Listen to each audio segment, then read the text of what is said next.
And the law that passed in 2018 was that you called, voted against. that I voted against, was called the Equal Pay Act, but it's not equal pay for equal work, and don't let anybody tell you that it is.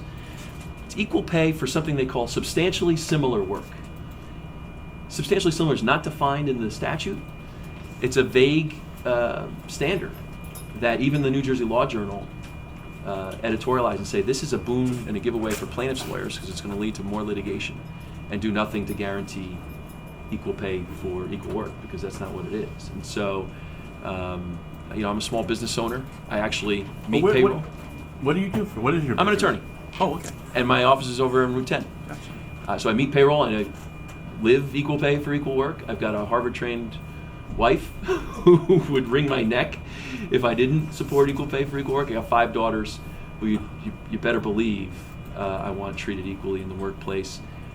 And frankly, what I do for a living is defend employees who have been wrongly treated in the workplace, women especially, who are discriminated against and retaliated against. And so this notion that I don't support equal pay for equal work is patently false.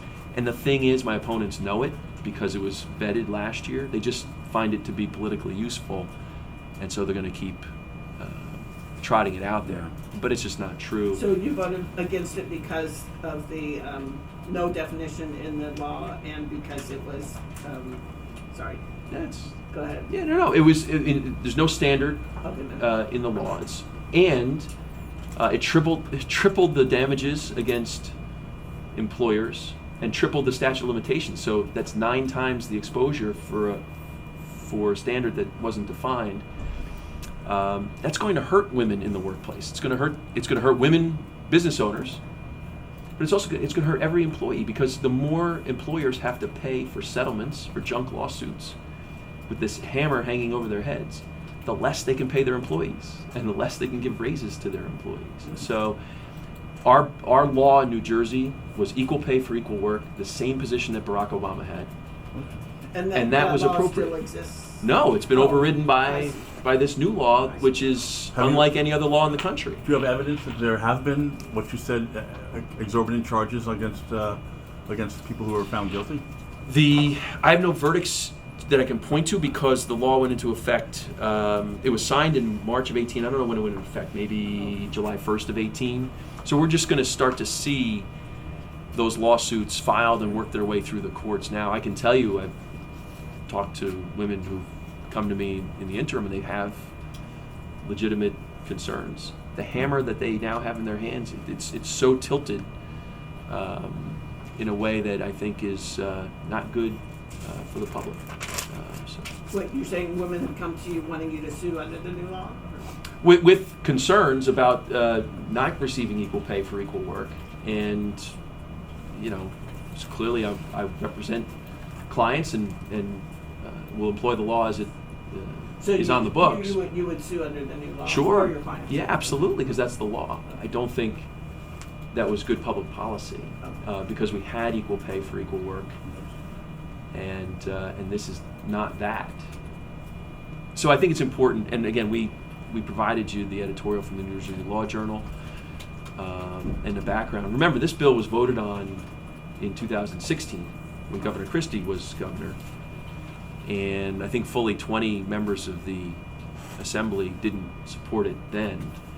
Really, the only thing that changed was there was a new governor who was going to sign into the law, as opposed to Governor Christie, who vetoed it. And the laws changed. It passed in 2016? It passed, and Governor Christie vetoed it for the same reasons I was citing, and I think he might have conditionally vetoed it to make it the same as kind of the federal law, or recognize some of the concerns that he had.